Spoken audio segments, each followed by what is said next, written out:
మనసులో ఈ గోత్రము ఈ కుటుంబ సభ్యుల పేర్లు అలాగే మన భారతదేశాన్ని కూడా మనసులో స్మరణ చేసుకోవాలందరూ కూడా.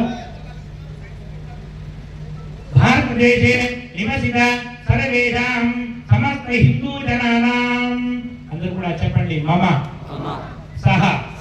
నాకు వినిపించట్లేదు, గట్టిగా చెప్పాలి. సహ కుటుంబానాం క్షేమ స్థైర్య ధైర్య విజయ అభయ ఆయు ఆరోగ్య ఐశ్వర్య అభివృద్ధి అర్థం ధర్మ అర్థ కామ మోక్ష చతుర్విధ ఫల పురుషార్థ సిద్ధ్యర్థం ఇష్టకామ్యార్థ సిద్ధ్యర్థం ఇహ జన్మని జన్మాంతరేషు చ కాయిక వాచిక మానసిక సాంసర్గిక కృత సమస్త పాపక్షయ నివృత్త్యర్థం మమ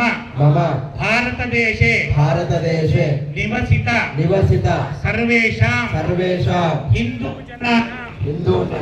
సనాతన ధర్మ పరిరక్షణ యోగ్యత ఫల సిద్ధ్యర్థం హిందూ ఐక్యత జాగృతి ప్రాప్త్యర్థం సస్యాభి వృద్ధ్యర్థం సువృష్టి ప్రాప్త్యర్థం వ్యాపార జనానాం వ్యాపార వృద్ధ్యర్థం దేవతార్చన జనానాం జ్ఞాన భక్తి వైరాగ్య దేవ ధర్మకార్య ఆచరణ యోగ్యత ఫలసిద్ధ్యర్థం వాణిజ్య కుశీల అభివృద్ధ్యర్థం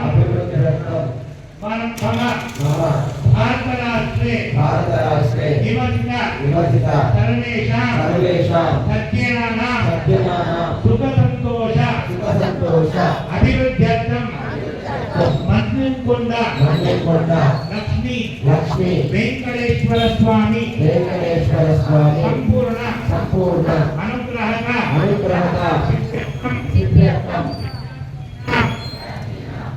సమస్త విద్యార్థినాం ఉన్నత విద్య ఉద్యోగ వివాహ సంతాన భాగ్య ఫలసిద్ధ్యర్థం సలక్షణ పాదయాత్ర గోవింద నామస్మరణ హరిభజన నామస్మరణ పూర్వక పాదయాత్రాం అహం కరిష్యే.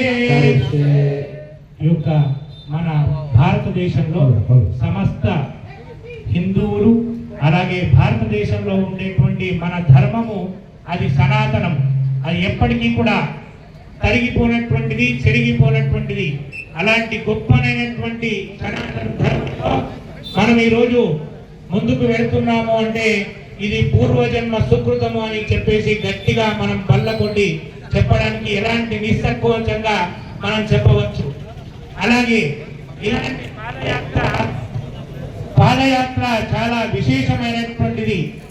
హిందూ జాగృతం కొరకు మన హిందూ సమాజానికి కానీ లేదా దేవతలకు కానీ